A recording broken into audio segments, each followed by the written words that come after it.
Good afternoon, everyone. Maray na hapon po sa Tuya Gabos in Bicol. I will be sharing to you the experiences of the volunteers we had for the past, shall we say, 3 to 4 years who have been involved with us in Simon of Cyrene. So a while ago, while listening to our speakers who are involved in disability, who are involved in disaster risk reduction and management, it's good thing that we now recognize disability as a cross-cutting issue which everyone needs to address. Meaning, it is a concern of everyone. It's not only a concern of LGU, but it's a concern of all of us. Disability is an umbrella term for impairment, activity limitation, and participation restriction.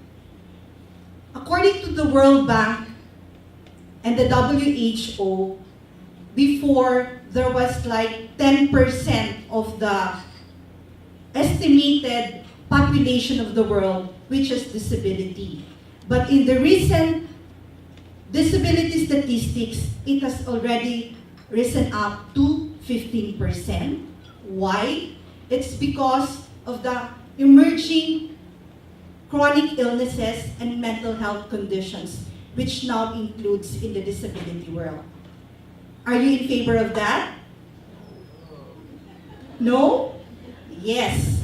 So, and we all know that mental health is a concern of everyone, considering right now that we are in a very stressful world, and even in the NGO world, right? Yes. Yes. So, in 2014 statistics, 7.2 million, and 50% of which is 1.08 billion, estimated to have disability. And for children with disability, from 0 to 14 years old, there are 95 million, and that's 5.1%. And from that 95 million, there are 13 million who have severe disability. And Philippines rank as the 12th most populous country in the world that has, and it has 15% of this statistics is 15 million who have persons with disabilities in our community.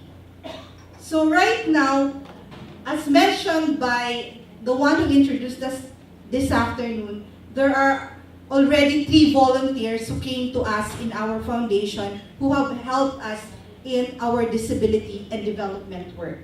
So the 3 phases of the volunteer make change happen.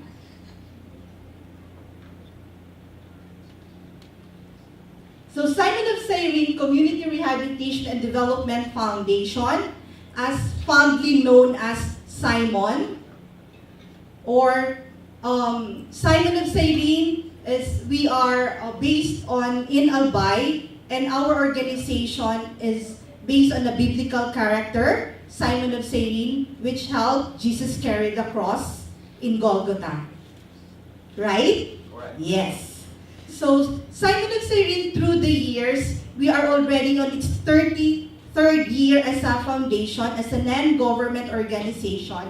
And we have evolved from being a service provider and enabler than now as advocate. Before, when we started, Simon of Cyrene more focuses on children with disabilities. So, just very recently, this January 7, the SEC has already approved our new name from Simon of Cyrene Children to Simon of Cyrene Community Rehabilitation and Development Foundation to be able to respond to the needs of the community, since through the years that we are not only responding to children with disability, but even the adult and even the community. So our vision, as already mentioned, is we are a resource organization working for persons with disabilities towards a compassionate and inclusive society. And we empower persons with disabilities to improve their quality of life and become proactive members of the society through this network of sustainable community-based programs and services in the Bicol region and nationwide. So how do we implement this? How do we address inclusion of persons with disabilities in the community? We have the community-based rehabilitation program as the most feasible strategy in the community for the prevention of impairment, rehabilitation, equalization of opportunity, poverty reduction, and social inclusion of persons with disability. So our approach in the implementation of the program, we, as mentioned by Ms. Bernadette, it's when we promote disability, we want to include mainstream disability to the development work. We have to involve people with disability or the disabled people's organization and including the local government unit. So this is one strategy towards the sustainability of the program. So we believe as an NGO that we are here just a catalyst to provide technical assistance, to support them, to complement them, but eventually mainstream the program in their existing services and facilities at the region. So along that line, while we're working with the local government units and the disabled people's organization, one of the services that we provide at the center is the physical rehabilitation services, wherein we have a facility, the GAILI, as a CBR tertiary facility for physical rehabilitation, wherein we are built within a regional hospital in Legazpi City, and this is in partnership with the Department of Health, Center for Health and Development in Bicol. So we are the only facility in the region who has a partnership with the government in terms of implementing the rehabilitation services. This is in line also to support or to operationalize what has been in the Magna Carta, that there should be a rehabilitation center. So the services that we provided are center-based early intervention for children with disabilities for 0 to 6 years old, production of prostheses and assistive devices, adult pediatric physical therapy, the rise and walk, the prosthetic clubfoot management, and establishing the satellite rehab centers in the local government units. So I will just be highlighting where the volunteers supported us, because if I would tell you the whole program, it would take us 1 day or 2 days. So to highlight, Tom David, as mentioned, is an occupational therapy trainer who came to us in 2010 and until 2011 of March. So he stayed for us for 10 months and has made a change in the center in the providing the early intervention center-based services by providing or setting up the systems and processes, the tools, and the systems. So this has been done with our local partner, with our staff counterpart, and our social workers.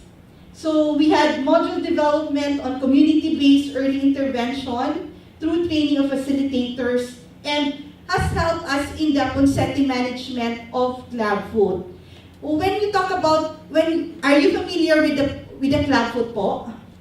So it is like this. The foot is inverted, and usually you see this among newborn babies. So that's the consenting management of clubfoot, which I'll explain later. So Tom came to us under AVID and he stayed for us for 10 months. And along the way that he has helped us, he has continued connection with us, not only after his assignment, but continue to support the center. So as far as capacity building, has already been mentioned, institutional strengthening, and also has influenced our staff and even the foundation to be more proactive.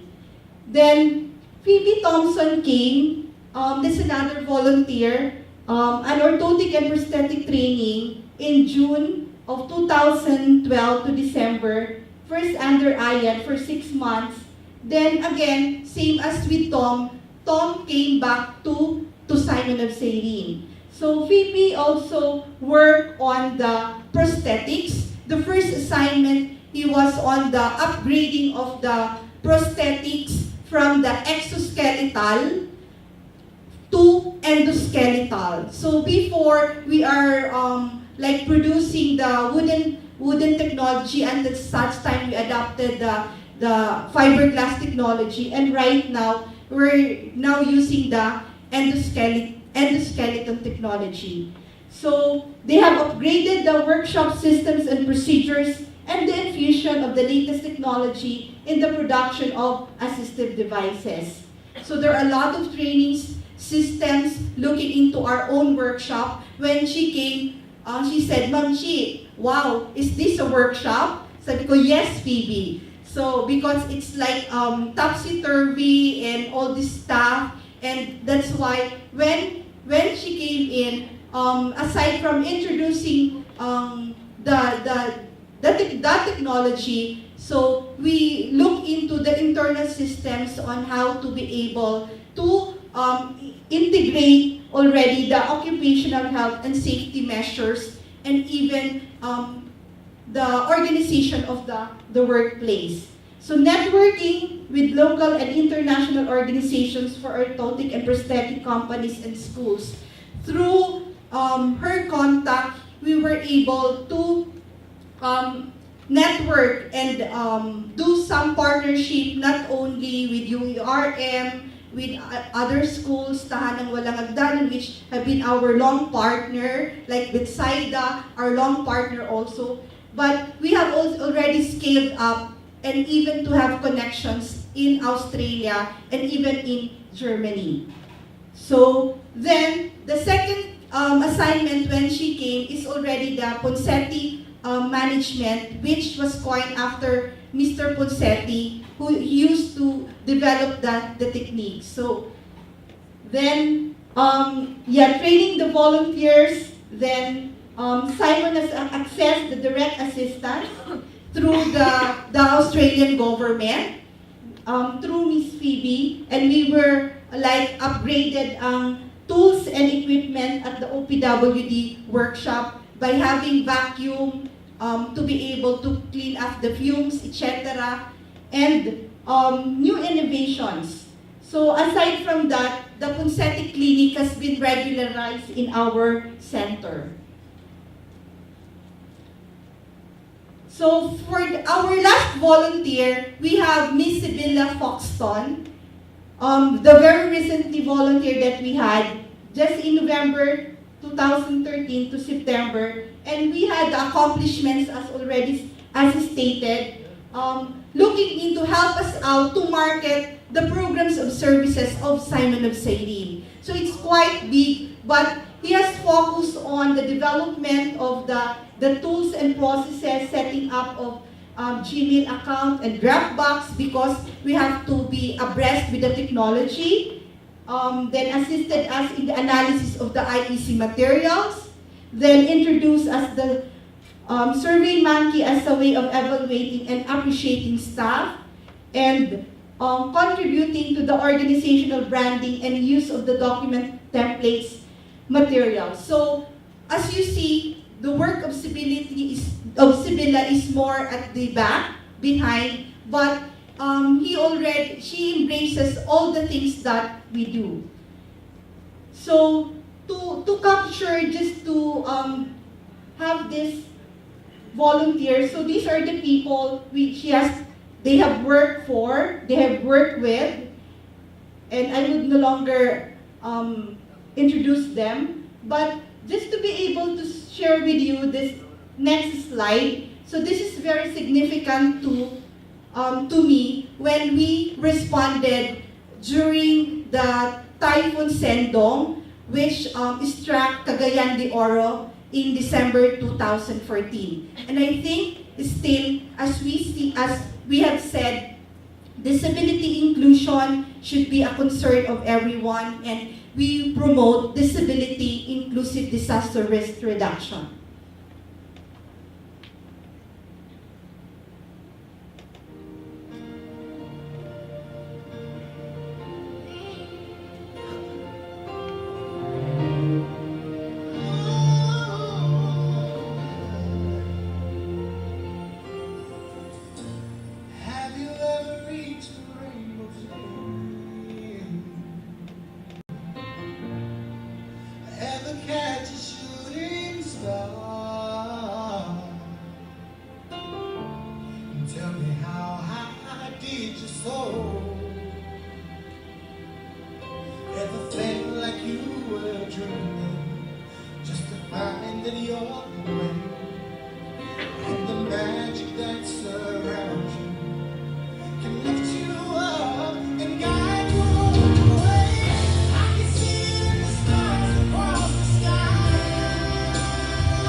Provide the rehabilitation services, but as well as capacitate the people in the community, and most especially touch the lives of the people in Cagayan de Oro and Iligan City.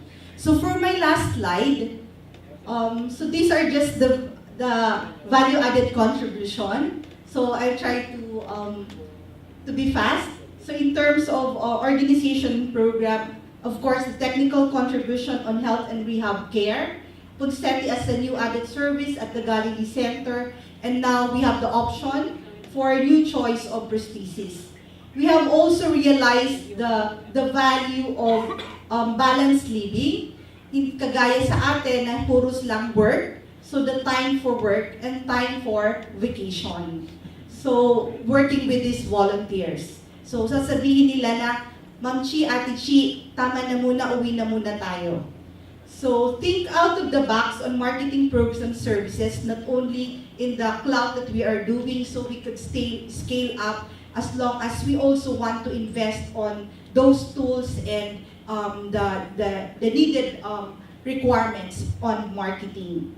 So tracking tool in doing an activity. So sometimes we, as an NGO, we used to just be used of doing things, do and do lang. It's we fail to sometimes sit down to evaluate and track the progress of what we do.